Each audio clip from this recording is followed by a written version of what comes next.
Hello, I am your caster Hotohori, and I am welcoming you to these Overwatch League Power Rankings presented by Beehive. It's a new meta and a new stage for the Overwatch League, and we're going to be ranking the teams from 12 to 1 based on my observations of the Overwatch League. Let's go ahead and get started. At number 12, we have the Shanghai Dragons. The Shanghai Dragons have really only won one map in the first 2 weeks of Stage 2. They're improving a little by little, but they still have some synergy issues with their main tank and their off tank.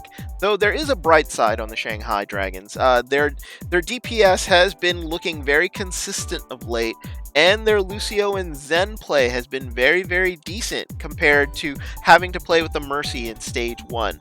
Shanghai is going to be a very serviceable team here when they get their supports, when they get their new players that they have signed, but it doesn't look like they're going to be coming in until maybe at the end of Stage 2.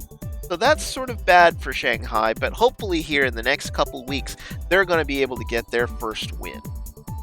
At number 11, we have the Florida Mayhem. New meta, same results for Florida, and Florida's issues are sort of deep in the sense that both Zebazai and Zupe, their supports, have just been dying way too fast. This is causing a chain reaction, which is basically taking out their entire team. Another problem is that Swoosh, their converted tank, his inexperience at the position is really showing against the experienced tanks at this level, and who they've been playing against and their lineups have been really taking a toll on Swoosh right now. They really have only won maps because of pure mechanical skill in certain situations, but they really do need to improve as a team, or it's going to be a really long Stage 2. At number 10, we have the San Francisco Shock. Now, their only win comes at the expense of the Shanghai Dragons. They were, though, outclassed by the three other teams that they faced here in Stage 2. Baby Bay is an excellent Widow, and Dante does fairly decently on Tracer, but that's really all they have really going for them. I honestly think that they're going to win some maps against teams here in the league, but they're not going to win very many games, and number 10, I think, is going to be a home for San Francisco here for much of Stage 2. At number 9, we have the Los Angeles Gladiators. Now, surely the number 2 team in LA can do better than what they've been doing. They picked up Fisher from the London Spitfire, and that looks like a huge upgrade over iRemix, who hasn't seen a minute here in Stage 2 since it started. He's been pretty much benched with this pickup. Their real issues, though, lie in their DPS rotation. Their new coach has been trying sort of DPS combinations, trying to figure out who is going to be best here for the Los Angeles Gladiators. They've even switched Kareev into more of a DPS role, trying to match him up with Surefour, Asher, or Hydration, and right now they just can't seem to get it right. If they do get it right, though, expect them to surprise some teams with Fisher at their front line, sort of leading the line there, being their sort of anchor tank.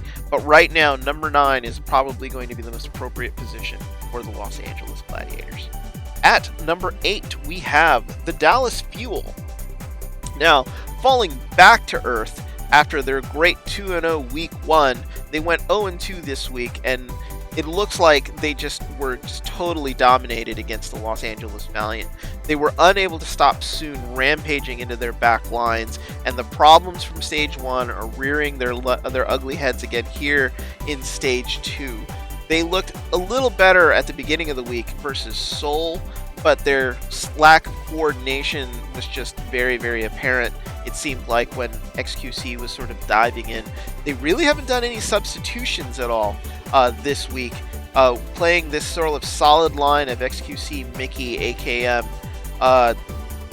Custa, Harry Hook. But, and AKM has been a huge boost in the DPS department, but they do need to fix their coordination issues. And Effect needs to play a little better because he was very bad against the LA Valiant. And they are going to be here at number 8 in our power rankings. At number 7, we have the Boston Uprising. Now, a bit of a surprise for a team that's gone 1-3, but they also went 1-3 in Stage 1, and they turned out to be one of the better teams in Stage 1s by the end of it. This is a team that's sort of slumping due to the meta change.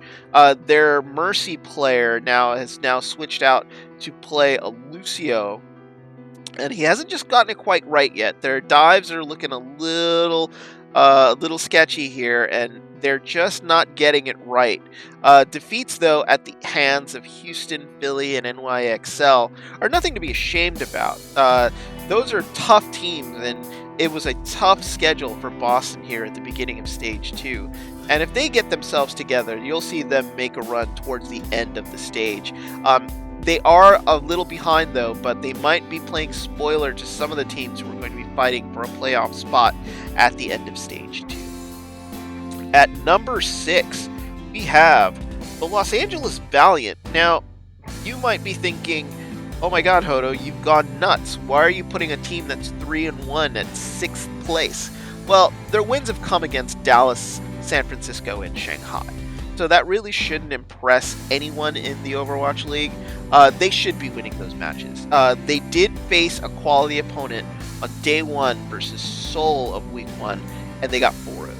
So Los Angeles, I think, still has something to figure out with its team, though they are beating the teams they need to beat, and that's very, very good for them. They just need to do better against the quality competition in this league, or they're going to be stuck in 6th place. If they get those wins, you'll see them go up, which I fully expect them to do. At number 5, we have the Houston Outlaws. Now, Houston had to sort of eat a little bit of humble pie this week, going 0-2 after a blazing first week start with a quality win over London at that. But they decided to go Bastion on Nepal, and that just seemed to anger Philadelphia on day 2. That actually then cost them the match, because Philly then came back with a vengeance, reverse sweeping them 3-2, and it was one of the best matches in the Overwatch League this year. So definitely go check out that 5-game sort of match between the Houston Outlaws and Philadelphia. They were then tasked to play NYXL, which they absolutely played seriously, but NYXL just sort of outdid them at every stage. They were unable to win a map, going 0-4 against NYXL, and considering that they had beaten London in week 1, they should have taken at least one map, maybe 2 against NYXL, and not doing so is seriously disappointing. They're going to beat most of the teams in the lower levels of the Overwatch League, and that's not going to be the issue. The issue is whether or not they can handle teams above them in the ranks. And right now they're 1-1, and Houston really needs to improve on their upper sort of echelon play if they're going to lock up a spot in the Overwatch stage playoffs. At number 4, we have the Philadelphia Fusion. Now, 2 words describe the Philadelphia Fusion, and that is pure aggression. That's really what is the key to Philadelphia's sort of win streak here.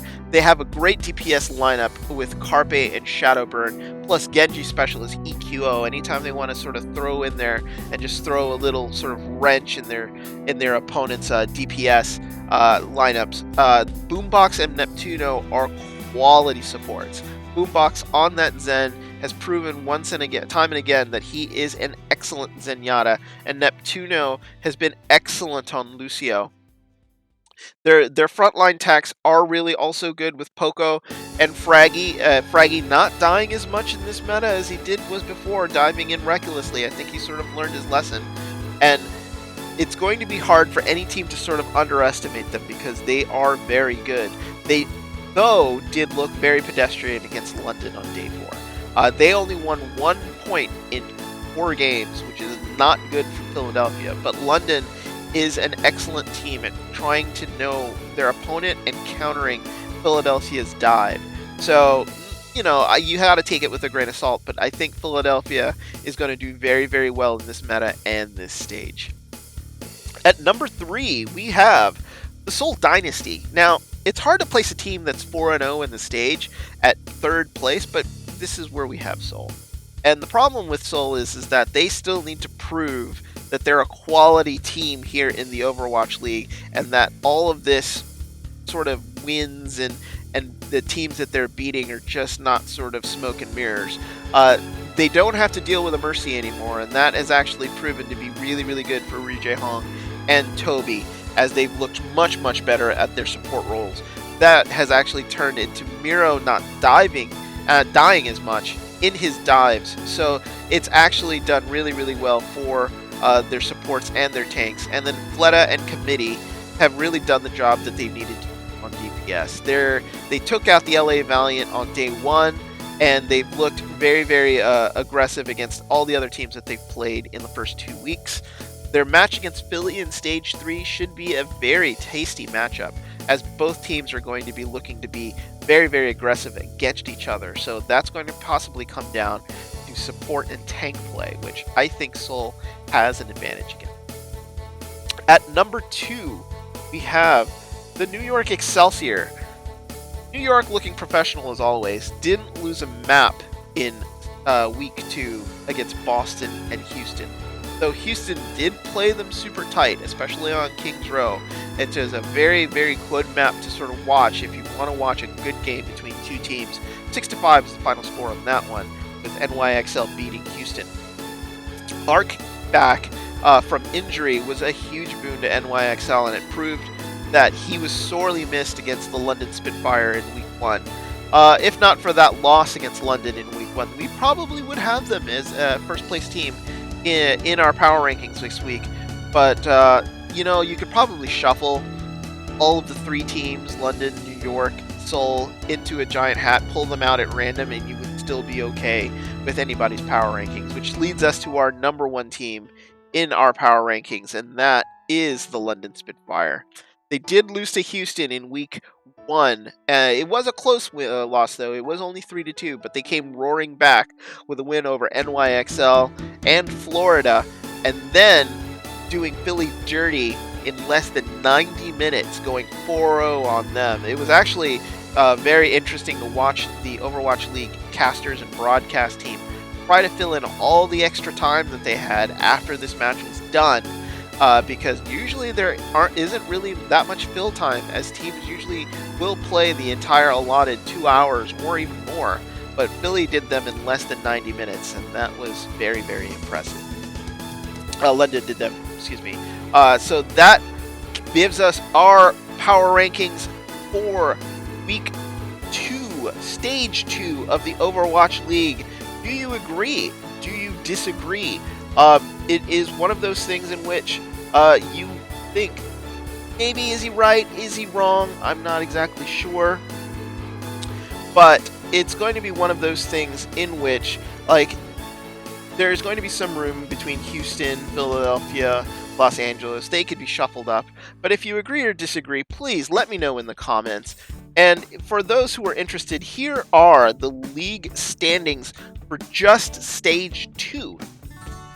The Seoul Dynasty leading with their +10 differential, and you see the teams following under.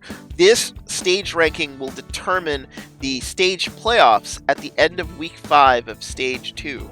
Not the overall rankings. The overall rankings you can check out on OverwatchLeague.com, but they only flash these rankings at the end of every week during the broadcast. So this is one of the rare places where you can actually see stage rankings for Stage 2.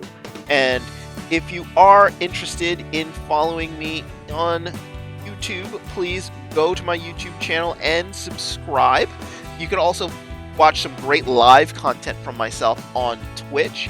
Or if you just want to listen to all of my content via audio, you can go to Podbean at hotohori.podbean.com and download the Overwatch League Power Rankings and my 2-hour review show that I do with Team Blackwatch.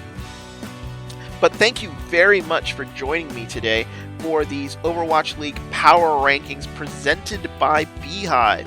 Please let me know in the comments what you think of the Power Rankings, and please, thank you so much for listening in. I will see you next time.